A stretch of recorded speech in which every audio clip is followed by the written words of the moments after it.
আজকে সকালটা শুরু হোক আমার ঠাম্মাকে দিয়ে। তো দেখুন এখন 5টা বাজে। উঠে আমার ঠাম্মা শাশুড়ি ফুল তুলছে। এখনও রাস্তায় কেউ বেরোয়নি। হ্যাঁ, তোমরা বলতে পারো দিদিভাই তুমি কেন বেরিয়েছো? আমি বেরিয়েছি হাঁটতে যাব বলে। আমি আর আমার শাশুড়ি মাতা হাঁটতে যাব, তাই ভাবলাম আমার ঠাম্মাকেও তোমাকে একটু দেখিয়ে দিই। চলো হাঁটতে বেরোই আমি আর কাকিমা। এই জমিটা গরমের ধান হয়েছে, তো দেখো কত সুন্দর ধান হয়েছে, পুরো সবুজে সবুজ।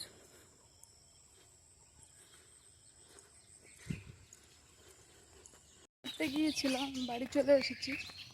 এখন ছেলে মেয়ে কেউ উঠেনি, কিন্তু আমার বাড়ির আর এক সদস্য উঠে পড়েছে। দেখো অন্য সবাই ঘুমোচ্ছে, এঘরে ছেলে ঘুমোচ্ছে। আর এই তো আমার মা জাননি উঠে পড়েছে। গুড মর্নিং মামা। সকালবেলা উঠে মুডটা খুব খারাপ।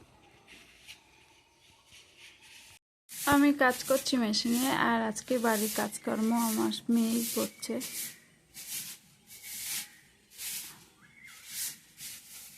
ওই ঘর বাড়ি গুছিয়ে, ঘর বাড়ি ঝাড় দিয়ে থালা বাসন বের করেছে মেয়ে। আমি মেশিনে বসে বসে কাজ করছি।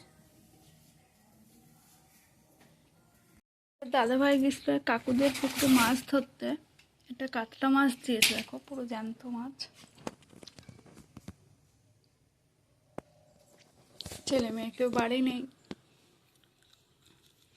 আমি এক্ষুনি মেশিন থেকে উঠলাম, মাছ টাছ কেটে দুপুরে রান্না বসাতে হবে।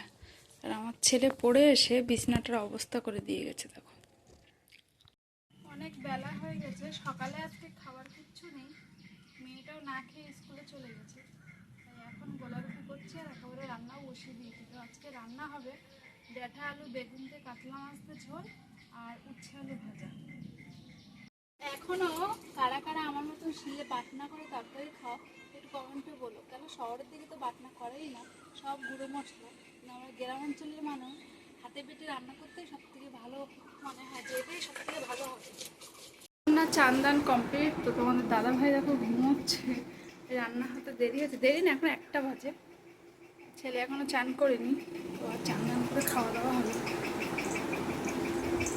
আর ছেলের অবস্থা দেখো, ফোন দেখছে দুপুরবেলা। ফোন দেখার কায়দাটা দেখো, এখন চান দান কিচ্ছু করেনি, স্কুল অফ করে দিয়ে এখন ফোন দেখছে। এই চান কর, চান কর, এক্ষুনি চান কর। হ্যালো গাইস, খাওয়া দাওয়া কমপ্লিট। দেখো মা ঘুমোচ্ছে, তো আমরা একটু ঘুমিয়ে নেই, তারপরে আবার আসছি। এ দেখো আবার মিটিয়ে তাকাচ্ছে। উঠে পড়েছি, প্রায় 5টা বাজতে যায়। এখন মেশিনে বসে কাজ করছি। তোমাদের দাদাভাইও বেরিয়ে গেছে, ছেলে বাড়ি নেই। আমি আর আমার মা জানানি বাড়ি যাচ্ছি, বসে বসে কাজ করছি। সবাই বিকেল হলে ঘুরতে যায়, ফুচকা খেতে যায়, আর আমার কাজ প্রত্যেক দিনই এই। কোথাও যাওয়ার সময় নেই, সংসারের কাজ, মেশিনের কাজ, আর যতটুকু সময় থাকবে তোমাদের সঙ্গে গল্প করা। তো কাজ বাজ আর কিছুক্ষণ করে নিই, তারপরে আবার আসতে তোমাদের সঙ্গে গল্প করতে। কালকে হঠাৎ করে আমার শরীরটা খারাপ করেছিল রাতে, আর আজকে দেখো মেয়েটার খুব জ্বর এসেছে। হঠাৎ করে কেন এরকম হচ্ছে বুঝতেই পারছি না। এখন ওর বাবা আসছে, এসে ডাক্তারের কাছে নিয়ে যাবে। আমার খুব কষ্ট হচ্ছে। আমাদের দাদা ভাই এসেছে, মেয়েকে নিয়ে ডাক্তারের কাছে যাচ্ছে।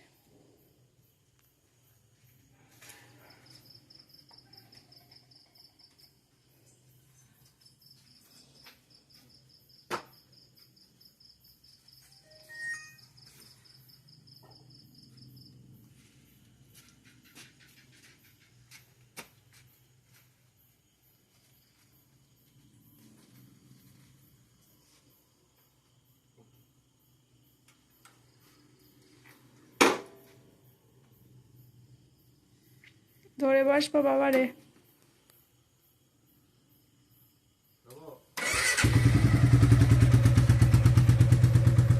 মেয়েটা হঠাৎ করে এরকম শরীর খারাপ হয়ে, বুঝতে পারিনি হঠাৎ করে কেন হলো। এরকম ছেলে পড়ে বাড়ি চলে এসেছে। বল বল কি বলছিলি বল। কিছু না, এরকম ওই আমাদের ওখানে একটা ছেলে পড়ে আমার সঙ্গে, তা এরকম একটা অঙ্ক, জ্যামিতি অঙ্ক করেছে। আর করে ওরকম তোর দাদা দেখাচ্ছে, আমি ওইটা পারিনি। আর দাদা বলতে তুই তোর মতন ছেলে তুই ওই অঙ্কটা ভুল করলি। রূপমা ওই ওই ছেলেটা ভাব নিচ্ছে ঠিক আছে। এবার ও তারপরেতে একটা অঙ্ক পারিনি, আমি সব কটা পেরেছি। এবার দাদা ও ধুমধাম মেরে তো তুমি একটা অঙ্ক কেন পারোনি? ও প্রথমটা হচ্ছিল। বুনুর জ্বর এসছে, দেখো ওই দেখ শুয়ে আছে, দেখে বুনু ডাক্তার টাক্তার দেখিয়ে। ও জ্বর আসলে এখন 9টা বাজে, তো তোমাদের দাদাভাই এখনও বাড়ি আসেনি। আর এর পাশে এটা আছে, এটা হলো আমার দাদাভাই। আমার দাদাভাই এখন এসেছে, আমি কাজ করছি, আমার দাদাভাই পাশে বসে আছে আর ও ফোন দেখছে আর জিজ্ঞেস করছে বোনাই কোথায় গেছে। তোমাদের দাদাভাই তো বাড়ি নেই। এখন 10:30 বাজে, ছেলে মেয়ে সব শুয়ে পড়েছে, আমি সবে মেশিন দিয়ে উঠলাম, তোমাদের দাদাভাই এখনও আসেনি। তা আজকের ভিডিওটা এই পর্যন্ত, সবাইকে শুভরাত্রি।